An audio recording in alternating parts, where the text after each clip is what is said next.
शुक्रिया अदा करता हूँ कि उन्होंने हमारे टीचर्स के लिए वक्त दिया, पेरेंट्स के लिए वक्त दिया।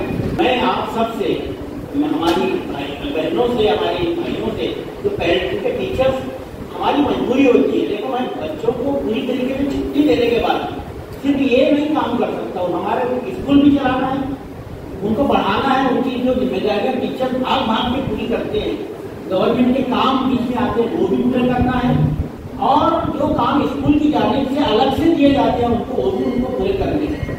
तो ये सारी चीजें साथ में लेकर चलना पड़ता है। और ये स्कूल के मास्टर के तौर पर मैं मुझसे बेहतर कोई नहीं समझता कि ये सारी चीजें कैसे, यानी एक साथ करना कितना चैलेंज है। तो मैं आपसे चाहूंगा कि जब हम दूसरे सेशन के लिए किसी मौके पर बुलाएं तो आप जरूर आइए। मैं आपका इंतजार इस सिलसिले में करूँ, क्योंकि ये देखें कि कोई कॉमन पेरेंट डे नहीं है, ये कोई कॉमन एक तकरीर का सेशन नहीं है, ये सीखने का सेशन है। और मेरे टीचर्स से मैं ये चाहूंगा कि बहुत सिंसियरली ऐसे जो है, जो क्योंकि जो सीखना चाहता है, मुस्तकबिल में कुछ चैलेंज अपने ऊपर लेना चाहता है और माशरे को बदलना चाहता है, जरूर ऐसे सेशन का हिस्सा बनना चाहेगा, सीखना चाहेगा। मेरी मैंने पहले बात की थी कि जहन के दरीचे खोले बगैर, वो खिड़कियां खोले बगैर आप किसी को सिखाने के काबिल नहीं हो सकते। मैं आज अगर यहाँ पर कुछ बोलने के काबिल हूँ तो मैंने उतना सीखने के लिए माजी में भी वक्त दिया और आज भी देता हूँ। तो जब मैं कुछ कर पाता हूँ, डॉक्टर साहब से ज्यादा बेहतर मिसाल किसी की नहीं हो सकती। वरना लोग एमए करने के बाद या बीएड करने के बाद मैं खामोश बैठ गया है ना। यहाँ पे कितने टीचर हैं सर, अभी तक कंटिन्यू कर रहे हैं, तो ये कोई मामूली बात तो नहीं है।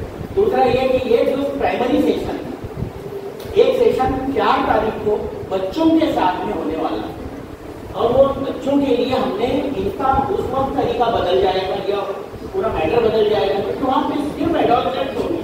एडोलसेंट्स यानी उन्फवाने शबाब में जो बच्चे दाखिल हो चुके हैं, यानी जिनकी उम्र जो है वो जवानी की उम्र में आए, तो वो बच्चे वहां पर होने वाले हैं। खास तौर से वही मिजाज को ध्यान में रखकर हमने वो सेशन तैयार किया है। बच्चे 10वीं के वक्त में यहाँ से यूं ही ना चले जाए, ये पैगाम लेकर जाए। उसमें भी हम कुछ पेरेंट्स को जरूर जगह दें। आपकी दिलचस्पी है तो आप 1.5 घंटे के या 2 घंटे के उस सेशन में जरूर आइए, कि 4 तारीख को जाओ, क्योंकि वहां पर आपको लगेगा कि आपके बच्चे से वो किस अंदाज में बात कर रहे हैं। मैं चाहता हूँ ना करता, ये चेयरमैन यहाँ बैठे, नहीं करूँ मैं ये सब कुछ नहीं करूँ। मैंने शुरू किया इसको 15 साल पहले, सबको मालूम है, और वो जब से चल रहा है बराबर। हम सिर्फ ये चाहते हैं कि हमारे बच्चे एक मैसेज के साथ में जाए, अरे तो एक कुछ पोटली बांध के जाए वो अपने साथ में, कि भाई ये है उनके पास, ला निकाल ये वाली ले ले, आज ये काम की है, क्योंकि वो खाना सिखाया है। खाने की चीजें तो बहुत कुछ देते हैं ना, तो उसके दहन की गिजा के लिए कुछ तो दें, बस ये इसका पैगाम, और इससे हटकर कोई उसका मकसद नहीं है। मेरा आपसे यही कहना है कि अगर हम उस दिन बुला रहे या किसकी खुसूसी दिलचस्पी है, यू आर मोस्ट वेलकम, आपको हम खुशामदीद कहते हैं। ऐसा ना सोचे कि मुझको बुलाया नहीं गया तो मैं नहीं आऊँ। आपको बता दिया मैंने 8:30 से 9:15 के दरमियान वो सेशन की उस दिन शुरू होगा, क्योंकि हमको 12 बजे किसी सूरत में खत्म करना होगा।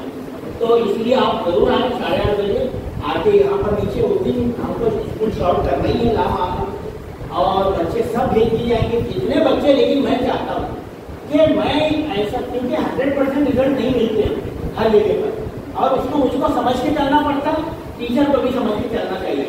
तो इसलिए मैंने कुछ अच्छे बच्चों को उस दिन, लेकिन 8वीं 9वीं के अलावा 9वीं और 10वीं के पूरे स्टूडेंट्स उसमें रहने वाले हैं, लेकिन 8वीं के या 7वीं के, 5वीं इवन 6वीं के भी कुछ बच्चों को मैं उसमें रखने वाला हूँ, जो मैं चाहता हूँ कि आगे कुछ वो कर सकते हैं। तो प्लीज उसमें जरूर हाजिर हो जाइए। मैं डॉक्टर साहब का शुक्रिया अदा करता हूँ, हमारे चेयरमैन साहब यहाँ पर है। आज सर का हमने कोई फेलिसिटेशन नहीं किया। इंशाअल्लाह 4 तारीख को ये जो बड़ा प्रोग्राम होने वाला है उसमें सब कुछ होगा, क्योंकि सर हमारे मेहमान हैं और आपने भी वक्त दिया। मैं आपका दिल की गहराई से शुक्रिया अदा करता हूँ। उम्मीद करता हूँ कि हम बच्चों के तरक्की के लिए जो काम कर रहे हैं उसमें आपका कॉपरेशन मुस्तकबिल में भी इंशाअल्लाह यूं ही मिलता रहेगा। अल्लाह हाफ़िज़।